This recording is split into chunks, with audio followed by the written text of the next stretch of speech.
Good evening and welcome to Between the Lanes, episode number 103. I'm Ron. I'm Shane. And I'm Walker. Walker's back with us. It's been a while since we've seen Walker, so a couple weeks anyway, right? Only a week. I don't know. Okay. Well, welcome to Between the Lanes, episode number 103. Find us on YouTube, Slot Racers, the channel. 103 episodes up, some how-to articles or videos, and some other special episodes. Facebook, Between the Lanes is the page. And we always start off with race results. So the winning report. Last week, the East Coast Flexi Series was at Scale Speedway in York, Pennsylvania for, I think this was their second race of their summer series.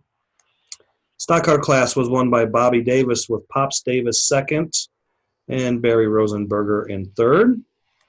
In the LMP class, Bobby Davis pulled off the sweep by winning LMP with Pops second again and Tim Hoffman in third. Although I don't think that's Tim Hoffman. I think that's Billy Bell standing in for Tim Hoffman or something. So the Rocky Mountain Retro Racing Association was at R&G Raceway, and that was kind of an interesting picture they posted with the F1 car stuffed up under the bridge. So I thought and the bottom car is even looking up at him. Look at him. Yeah, I know. I seen it. I'm glad you caught that because I caught that too. So anyway, in the stock car class, Matt Sheldon was the winner with Rodney second. In GV, I think his last name, I don't know what his first name was. It was just G. Valente, Leventor was third. F1, Matt Sheldon was the winner again with A. Wilkerson in second and Alan Dotson from Kansas in third, or he might be from North Texas. I don't remember. And Can-Am was won by Matt Sheldon, pulling off the sweep. A. Wilkerson second and GV in third. The Western Classic Retro Race was at Buena Park Raceway this past weekend. I only have pictures of the first two podiums. So in the coupe class, Duran was the winner. Rick Dodge was second. Gary Donahoe was third. In the F1 on the flat track, Dale Yamashita was the winner. Mill Conroy second. Brian Warmack third. Again, no pictures. F1 King Track winner was Dale Yamashita again with Alex in second and Jerry Johnson third. And Can-Am was won by Duran with Sam Rackham in second and Dale Yamashita in third. At Dallas Slot Cars, they had Texas Retro. Can-Am was won by Ed Bazan, and Dave Barry was second. Ken Stevens was third. And in F1, Ken Stevens was the winner with Richard Hoffer in second, Patrick Dolan in third. And at the leftover race, Crow, it's what's for dinner. I don't know. Who ate crow down there, Walker? You? Don't know? No. Okay. Production class, Walker was the winner. Tom Adams second. James Merriman was third. JRL was won by James with Tom in second and Walker in third. In GT12, James was the winner. Walker was second and Chris Barnes was third. So Walker had a first, second, third. James had a couple of firsts to go along with his third. Kind of a light turnout. You guys had, what, like 5 guys total or something? Yeah. It's kind of disappointing. Yeah, I'm sure it was. And winner, chicken dinner. So Walker. Sunday. Okay, so this weekend is the Battle of the Colonies Retro Race at Bristol 1010 Raceway. It's kind of a battle between Retro East and New England Retro Racing groups. AWRA, it's their final race of the Summer Mid-Atlantic Championship Series.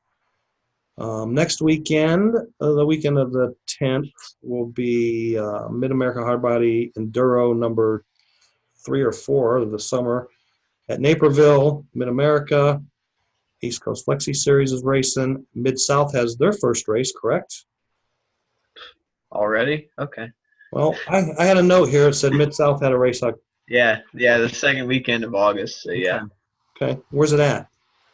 Archdale. Okay. And Penn Jersey kicks off their series, and the Florida Slot Car Series is at P1 Raceway. The weekend of the 24th is the Brisca Internets, Colby, UK. A lot of guys are going to use that for another Israel Worlds warm-up. F2000s at Alpha Raceway. East Coast Flexi Series will be in action that weekend.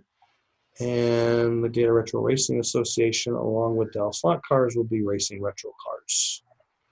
So, I don't know that it's breaking news, but it was news because everybody's been wanting to know where Tracy Brown's track went.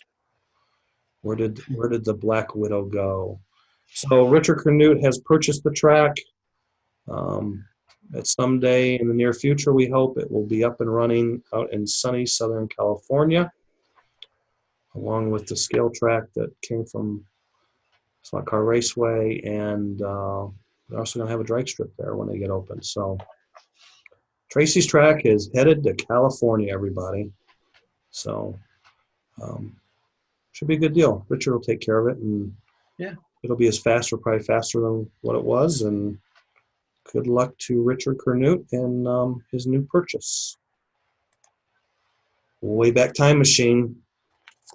So before I start this, I posted, Walker seen it. I'm sure Shane's seen it, but Shane didn't put a response on it, but Walker did.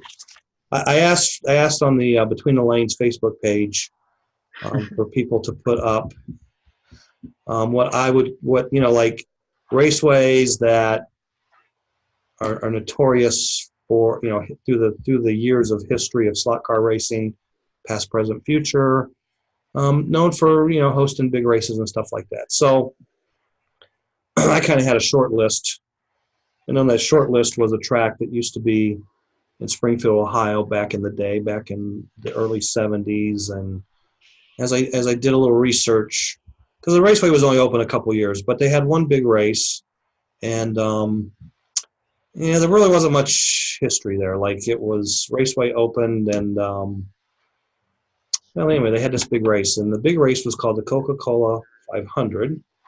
And it was for Pro Group 7 cars. It was, I'm going to say, probably in June of 1971. Couldn't find an exact date, but and this race was going to pay $1,000 to win in 1971. I believe, not positive, but I'm pretty sure this was the first Group 7 race that paid $1,000 to win. So it was kind of big news. Should have probably been a bigger event than what it was. I've talked to, like, Dave Smirka was there. Steve Dieters was there. I talked to both of them. They weren't sure exact number of entries, but somewhere probably between 50 and 60 entries. There's a picture of some of the entries out in front of the building. I didn't take a head count, but I know there's some people in there that actually didn't race season 2, so that's not an accurate. But, I mean, there was a lot of guys there, East Coast, West Coast, Florida, anywhere. I would say any serious Group 7 racer of the time was either there or considered going because of the $1,000 to win payoff. And, that's another thing, too. Coke put up money, but no one knows if Coke put up the whole $1,000. They just put up part of it, but Coke did put money up for the race. The raceway was owned. It was called Paul's Raceway, Springfield, Ohio. It was downtown Springfield, kind of in a not so. When I say not nice part of town, I don't mean like ghetto. It's just an older part of downtown, older buildings. Historic. Yeah, there you go. Historic is what they would call it today. I would say probably about 10 years or so ago, I was actually in downtown Springfield. There was a lot of old buildings that were probably built in the late 1800s. So, all brick buildings and stuff like that. Kind of a cool old downtown. So, the owner's name was Paul Duckett. He was a Springfield police officer who later went on to become a detective. He's now since passed away. What the raceway in Springfield was really known for was there was railroad tracks that ran behind the building, and there was a pretty frequent amount of trains. And a lot of racers, when they were having a bad day or their cars weren't very good, they would go out and put their cars on the train tracks and let the trains run their piles over. So, lots of stories about, Randy Marshall raced there. He told me he's the first guy ever told me, your car was no good, you go out and put it on a railroad track. So, I think it was kind of a tradition where one guy started it, and then, just so anyway. Don't know how many cars were put on the train track this weekend, but there were a few. So this is a picture of the starting lineup. Those were modern Group 7 cars, probably a year before side dams started being used. Yeah, they look like Can-Am cars. Yeah. Yeah, I mean, basically they were. I mean, these would have been, I think the car in red actually has a TI-22 body on it. There's probably a couple of Lolas and some McLarens in there. The photo is not very big. There's a Mack Porsche on Black Lane. So the photo isn't big enough, and when you blow it up, it distorts so bad you can't make out what's what. Right. But yeah, they had rear spoilers, and some of them would wrap around a little bit on the side, and they would put front diaplanes on them. And the track was, which I thought I had a, basically what the track was a purple mile with one finger taken out of it. So it was like about 180-foot lap length or something. So you have on the left there with the controller is Mitch Kyle, who raced for Joel Montague, which was Team Pooch, which became Team Cayman. And then Joel there in the nice striped pants was in the main. And Racer K, as they called him, his name was Eddie Macher, I believe is how you pronounce his last name. He was from Florida. So Mitch and Joel were from Virginia. And then in this picture, you have Lee Gilbert bent over the panel. Yes, the same Lee Gilbert that we all know and love today. And then in the middle, in this black shirt, Steve Bogut, who was a California racer who went into the Navy and then went out of the Navy. He went to Virginia and also worked for Joel. And then the gentleman here with looking the opposite way of everybody else is Rick Bolazar. He was from New Jersey. And not pictured is, well, we can see part of Mike Stubbe here on the right side of the picture. And Bob Cotton is not in any of the pictures of this deal. So over here on the left, the far left, the guy with the glasses, that's Felipe de L'Espinay. This gentleman right here between Steve and Rick is the one and only 15B, the Shadow Dave Smirka, with his long hippie hair. He had hair longer than yours, Walker.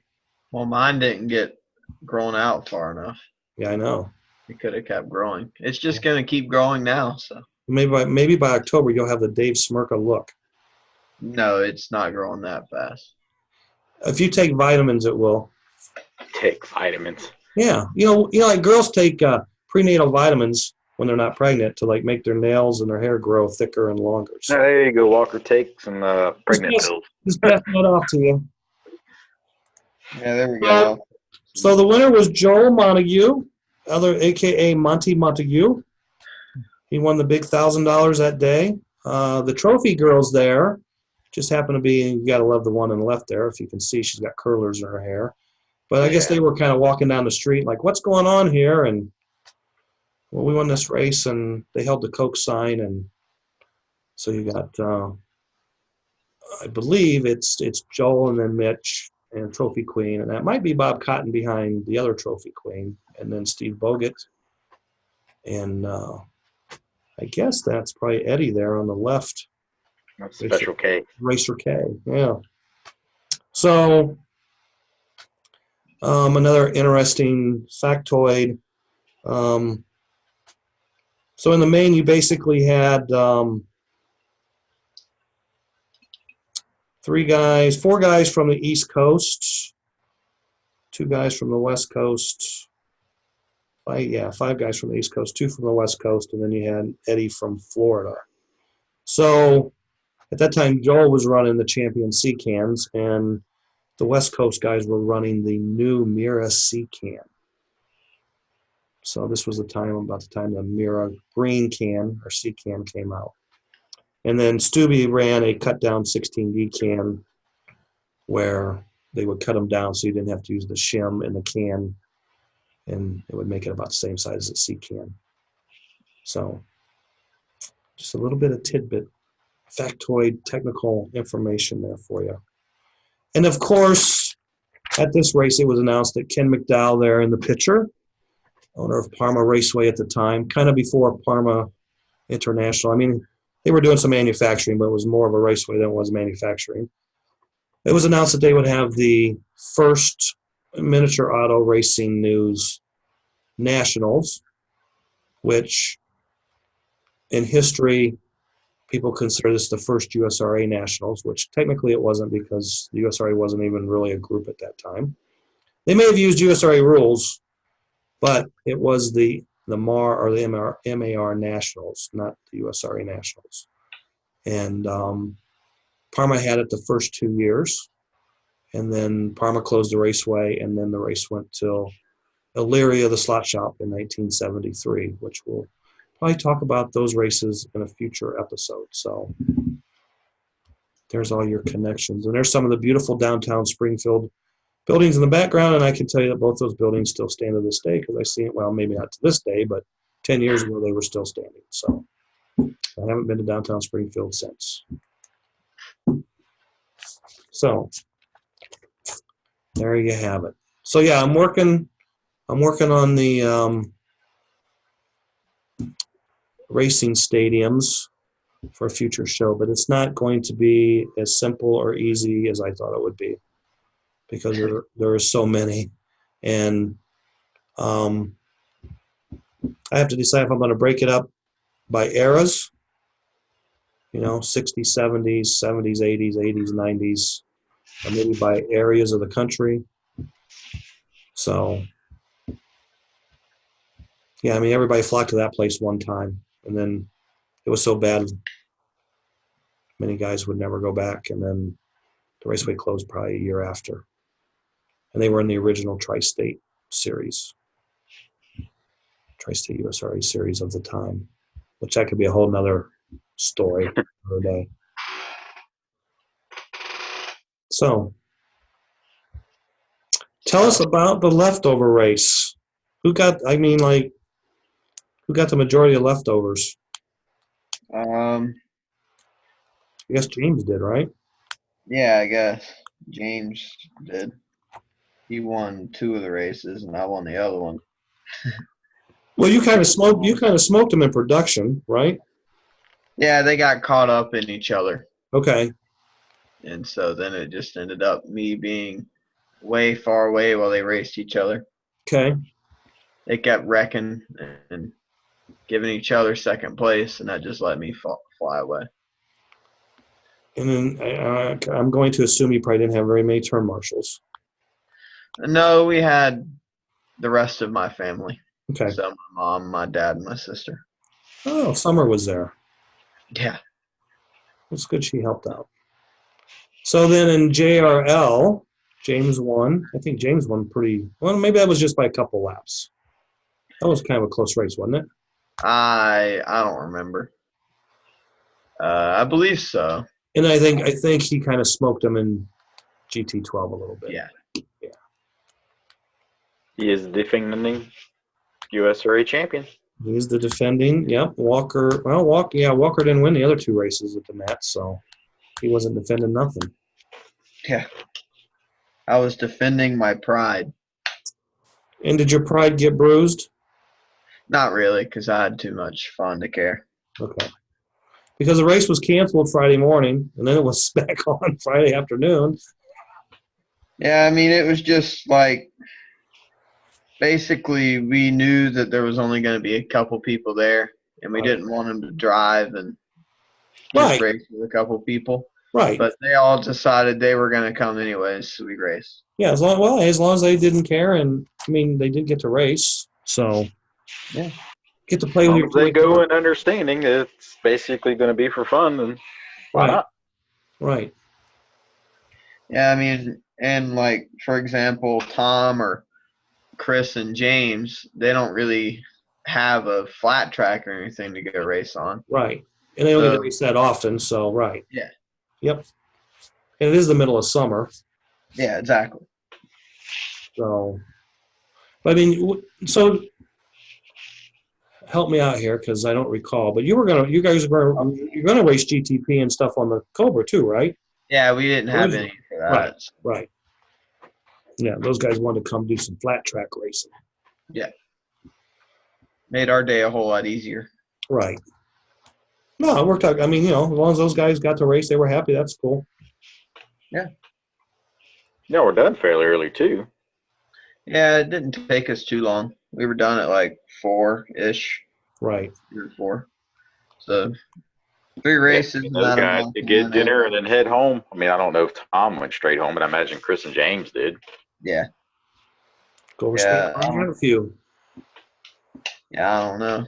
As soon as everybody left, we left and went to the lake, took out the boat. There you go. Both. So you bought your plane tickets, or your plane tickets are Yeah. purchased, your rooms booked, hotel rooms booked. Yep. So now you just need cars. Yeah. Now I got to do the fun part, which is tons of figuring. So, Hey, choppy. you may not have the insurance for the $10,000 pinky chop. It's only good for picking your nose. What about a little toe? You get $10,000 for a little toe? I don't know. Your It's little seriously, toe like, is actually really. Yeah, I was gonna. Yeah, you need that for balance. Yeah. that was your big toe. You need. Well, you kind of need all your toes You for. need all your toes for balance. Yeah. If you lose a toe, you lose your balance.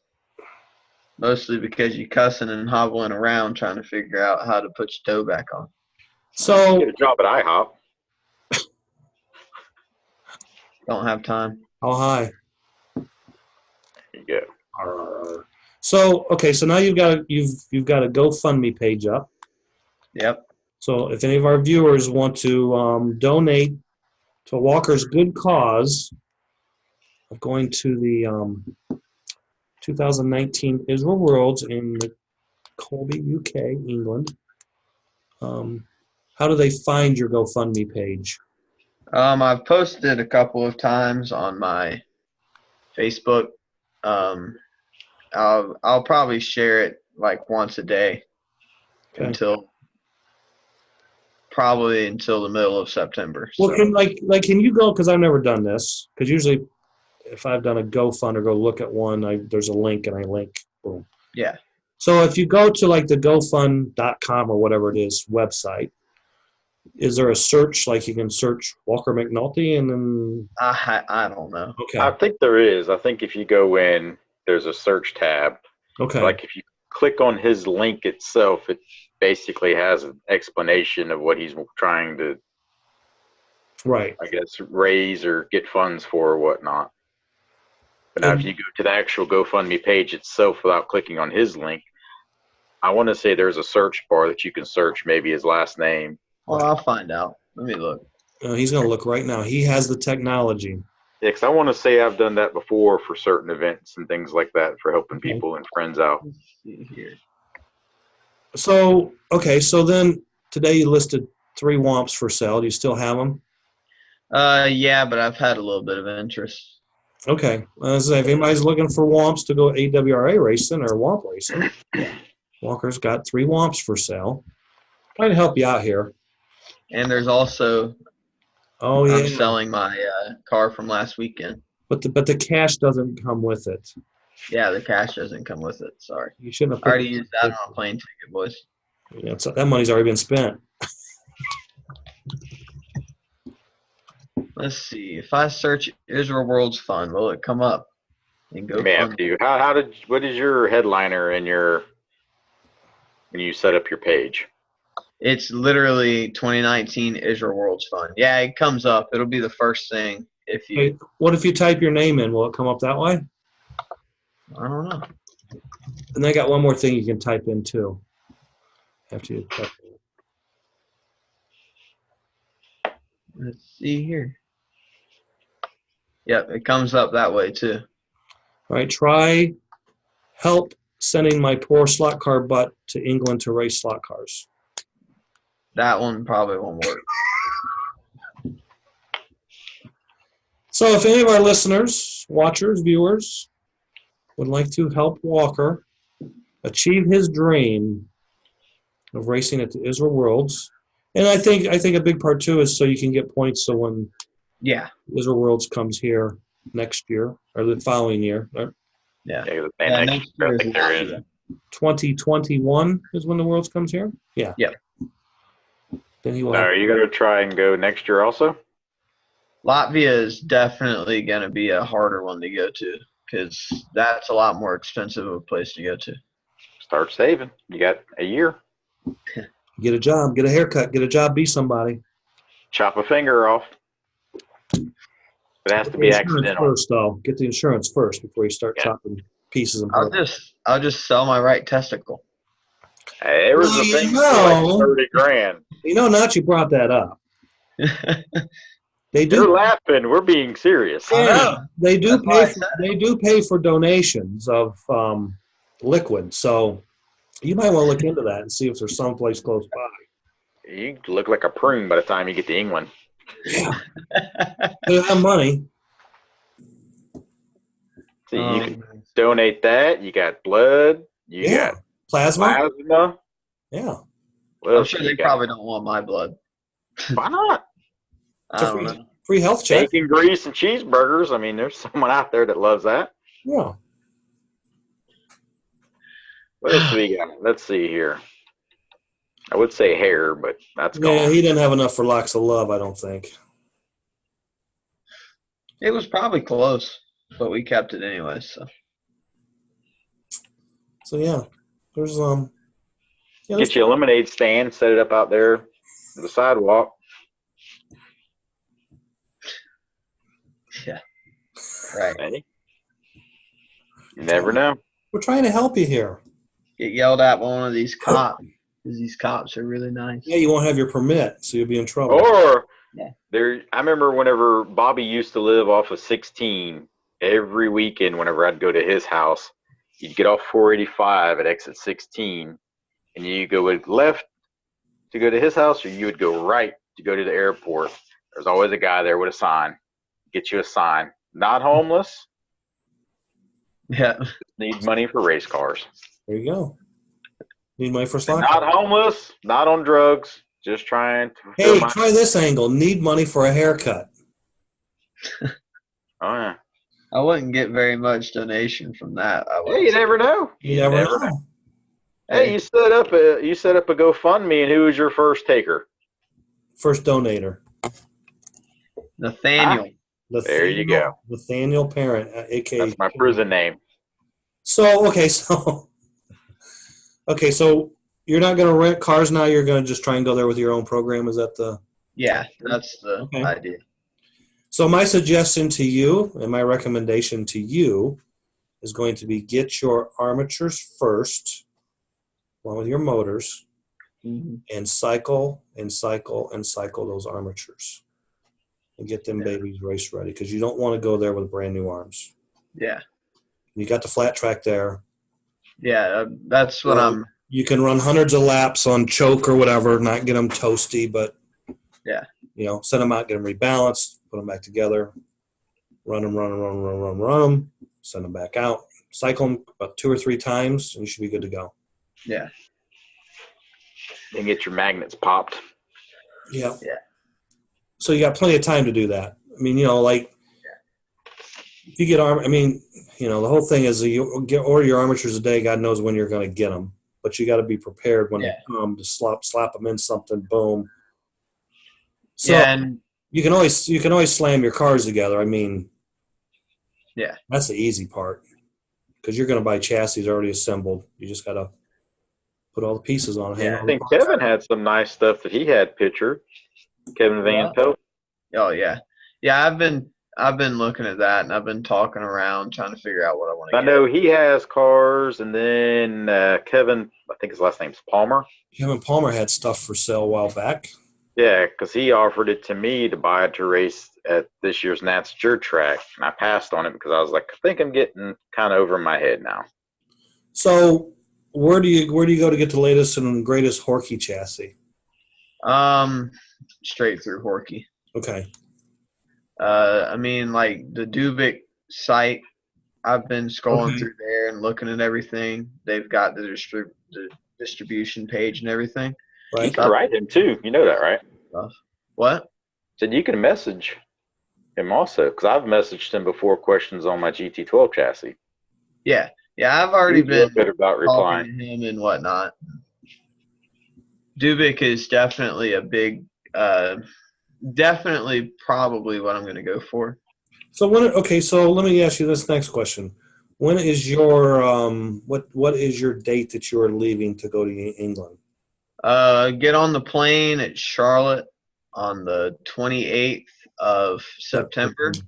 So you have you basically have like 60 days to pull all this shit together. Yeah. Yeah. Got 2 months. Yep. You got to get going. You got to get them armatures. Yeah. Yep. Oh, brother. I mean, it's probably easier to go over there and borrow a motor than it is to borrow a car. Yeah. And that's Well, the funnest class is going to be production, because that's easy. But you're not going to get. No one's going to give you their best motor either. So exactly. Who's And I your mean, production partner? Hooper. That'd be cool. yep. Yeah. You can stand back and watch him put the car together. Exactly. I can work on everything else while he's doing that. Yep. So then if I got to throw together a car at the track, I can. Well, but yeah, you're going to have to stuff ready to practice with. Yeah. I can see your dad now. Jesus, it's a lot going on. Is your mom going? No, it's just me and Dad. Okay. So I thought maybe they would go off and And vacation. tell your dad he needs to go see a doctor and go ahead and get him some nerve medicine. I talk to him for about 5 minutes a day, and every other word, I'm not worried about flying. I'm worried about crashing. Yeah, I know. I'm just like, what are you going to do? There's nothing you can do. Yeah, your Hang on, seatbelt. get you a couple beers and just You're enjoy the ride. seatbelted in along for that ride. I'm sorry. And just tell him, remember, your seat is a flotation device. And you probably won't know the inside joke of this, but we don't want to see him acting like Nemo now, do we, Shane? No. No. Inside Put him by a window and just tell him to have a couple of drinks. He'll be fine. Oh, he didn't want the window. He is in the aisle. Oh, that's the window seat's cool, man. Yeah, I Windows- wanted the yeah. window seat. All right, listen to this. So I wanted the window seat for every ride, okay? Well, the one going from JFK to Heathrow, I'm in the middle aisle in the middle seat. I'd be out of it. I'd be so. So what are you flying over the pond? So what plane are you flying back on from England to wherever you're landing? That one is American. Okay, what model and make of plane Oh, is hell, it? I don't know what plane it is. You need to look that up It's because got wings and it's got motors. well, you need to look that up because here I'm going to tell you why. Because a lot of them planes coming back aren't full. So as soon as the plane gets up there, seatbelt signs off, you might be able to get in the middle row, put all the armrest up, and lay down and go to sleep coming back. Yeah. So take a pillow as a carry-on. That's what I'm Do telling they you. have? I guess y'all have assigned seats, or did y'all upgrade where y'all could pick y'all seats? Oh, we picked them, but the flight we picked, It's probably already half booked. yeah, there was only like 3 spots that were Together. open with 2 seats beside of each other, and I just had to be right beside him, arm in arm, hand in hand. Well, you could take the centerpiece and fold it up, and that'll give y'all more room, because I've done that. Yeah, I'm just worried about having a fat dude on one side and a fat dude on the other side. That's really Now he's calling his dad a fat dude. Come on. for 8 hours. That'll be awful. The dad over here freaking out, this guy over here snoring and sweating. I'm gonna be screwed. Is there Wi-Fi on the plane? Oh yeah, so You gotta get a video. yeah. You got to get a video. You're gonna have to do You're gonna have to do like some mini episodes for us. Yeah, we're gonna have to go between the lanes live from the air, 36,000 feet. I'm gonna we're gonna try to get a little camera or GoPro or something, and then I'll do like a vlog style thing, and then I'll just compile the entire trip together. Well, see now if you're gonna be doing the blog thing, you should be selling sponsorship to your blog thing. Yeah, that's probably a good idea. See? Yeah. This clip is brought to Anybody who you. wants to be a part of the vlog and wants to have a sponsor Get their name up on the screen section of somehow. the video. Yeah, get their name up on the Let me know. screen. Yeah. Oh, I'll do a whole advert. But see, I guess the good thing about it is the flight from Charlotte to New York is going to be 2 hours. Yeah. That's like I told your dad today. I was like, dude, that's a smaller plane, but the plane from New York to England, you're just way bigger. Yeah. I was like, Yeah, you'll have so much more room. You're probably on a 777. I would imagine. I know your dad said there was 3 seats in the middle and then 2 seats on both sides. Yeah, I'm in the middle seat in the middle aisle. Going to England? Yeah, going to England. Oh, you're going on a small plane then. The airplane I ever went to England, we had 2 on each side and 6 or 7 in the middle. Right. Yeah. So I don't know what you'll be fine. I'm sure your dad will be fine too. Yeah. I just got to keep him calm the whole time. But you can look on your itinerary. It'll tell you what type of plane you're flying on. Yeah. Yeah, I'll figure that out at some point. Yeah, 'cause I don't even remember what it is I'm flying because I've already booked my flights to go to the flats. I'm going Southwest. When I flew domestically, I never really cared what a plane I was on, as long as it wasn't a prop plane. But yeah. Now, whenever I went to Flexipalooza in Michigan, I flew Delta, and that was 2 seats row, 2 seats. That was kind of a small plane. Yeah. And I mean, whenever I sat down, like the overhead was like, I'm not tall, but the overhead was like, Jesus. The guy next to me was probably 6 foot. And I mean, his hair was brushing it. And like every time the stewardess would walk by, he would kind of look at her. She'd go by and he'd put his feet back out in the aisle.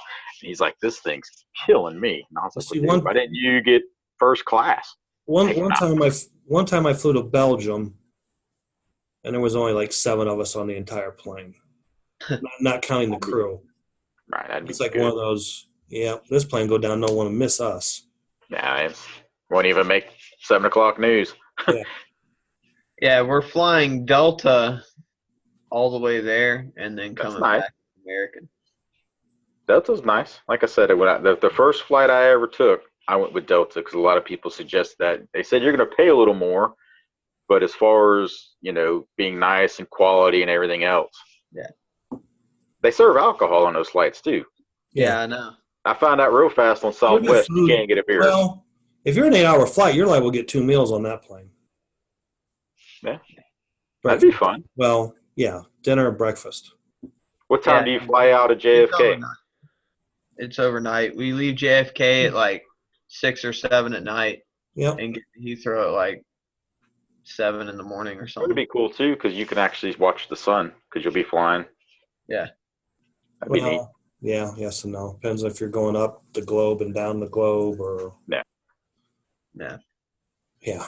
Depends on the way the bird flies. You're going into the future. Yeah. Yes.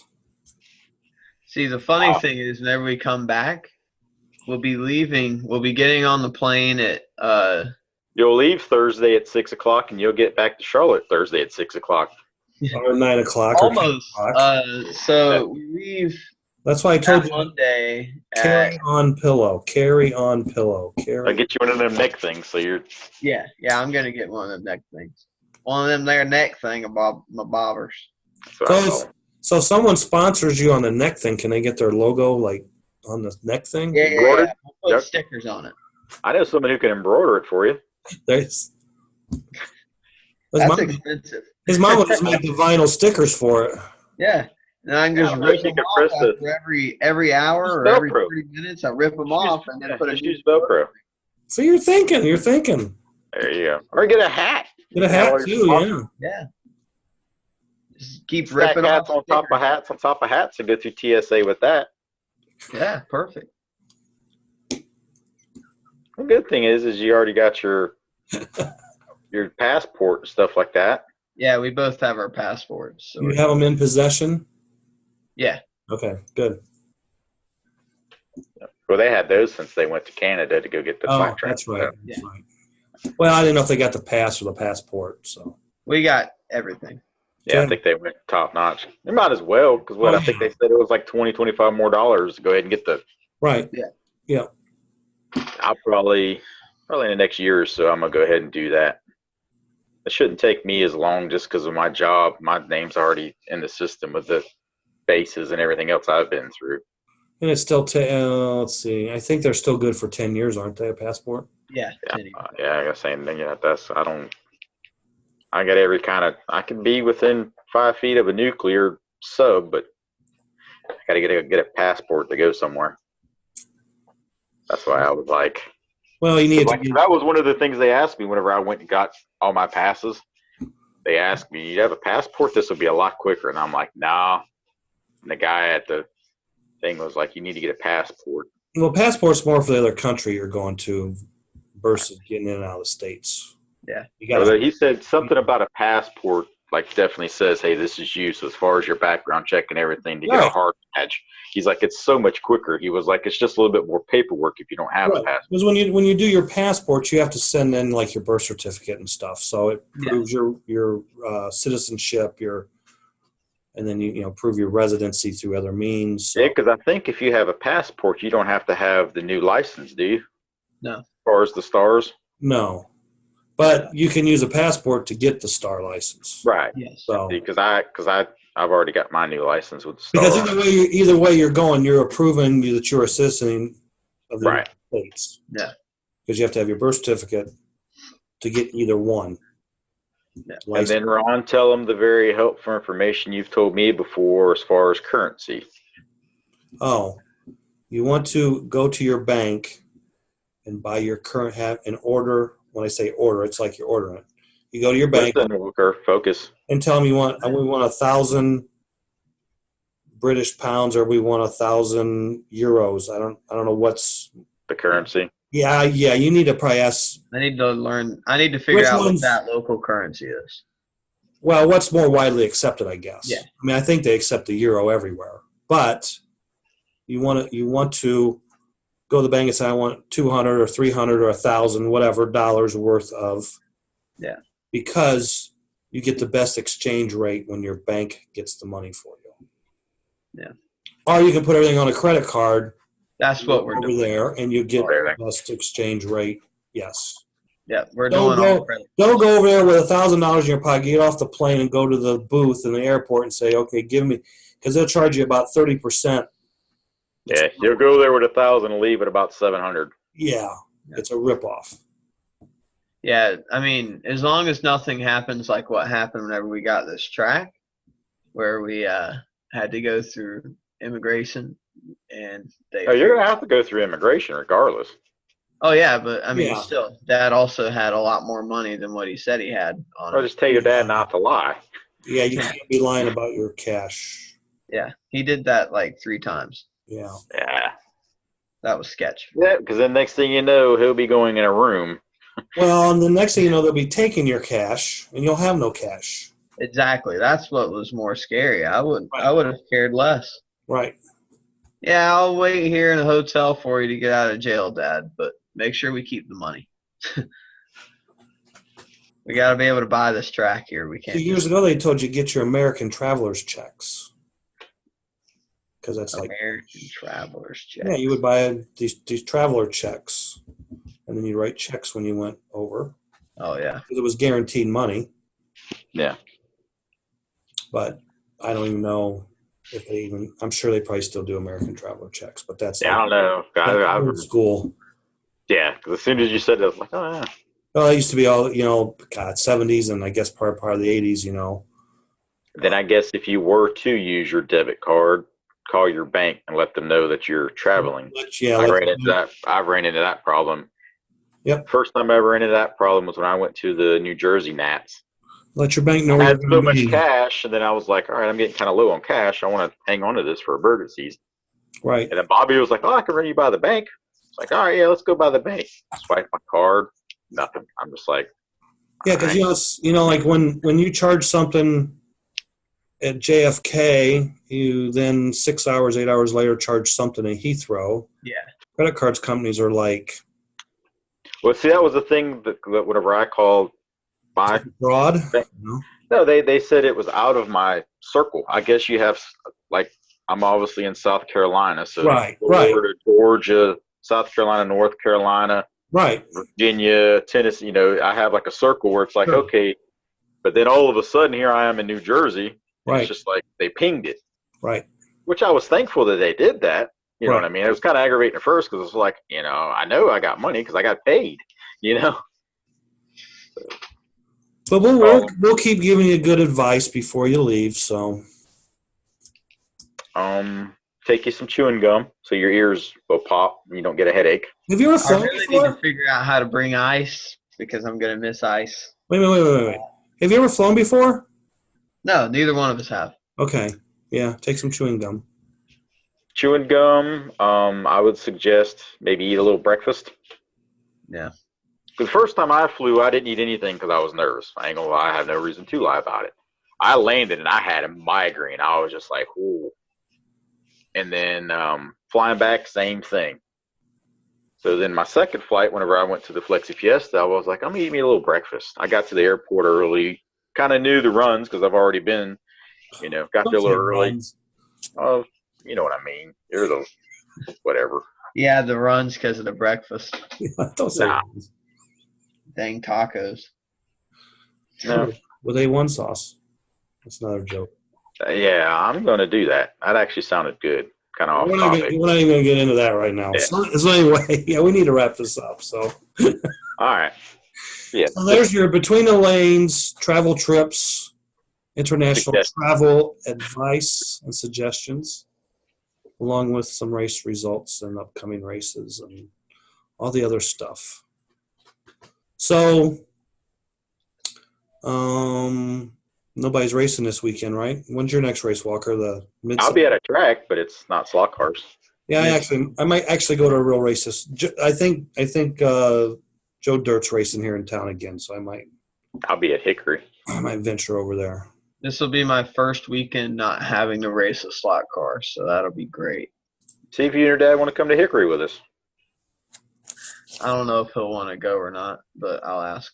They got 21 supers and 36 late models already signed up. So the next race for you, Walker, and maybe Shane, is Mid-South? I won't make Arch though. Okay. My next race still isn't until September. Yeah, September. You're like me. Okay. Yep. All right. Well, that's all I got for this week. Secret word here. Well, let you pick the secret word there. Oh, you know what? I forgot to say this part when we were talking about that Coke race that paid $1,000 to win in 1971. B&G, the most recent $1,000 winner. Mm-hmm. $1,000 in 1971 would be $6,308.94 in today's dollars. Holy shit. Because for some reason I thought, you know what is that $1,000 worth today? I plugged in the inflation calculator and it come up, and I was thinking $4,000 to $5,000 tops, $6,300. I was like, wow. That'd pay for the trip and then some. I mean, that was a lot. I mean, $1,000 is a lot of money in 1971. Oh, $1,000 that you won 2 weeks ago is a lot of money. Yeah. Not that. No, it's not. Yeah, right. Right. So, all right, Walker, pick the secret Delta. Okay. Because he's flying on Is that Delta. a blog? Because maybe you can get some Delta Flyer Mile points. Yeah. Okay. Well, until next week. Everybody have a safe weekend. If you're going racing, have fun. Good luck. Go get them. And we'll be back next Wednesday. Or maybe Thursday. We'll see how next week goes. Me, my work. I'm the one that screws it up. I know. I'll be working on another history lesson. So, and we'll have some race results. So we'll see how it goes. So until next weekend, adios. Bye.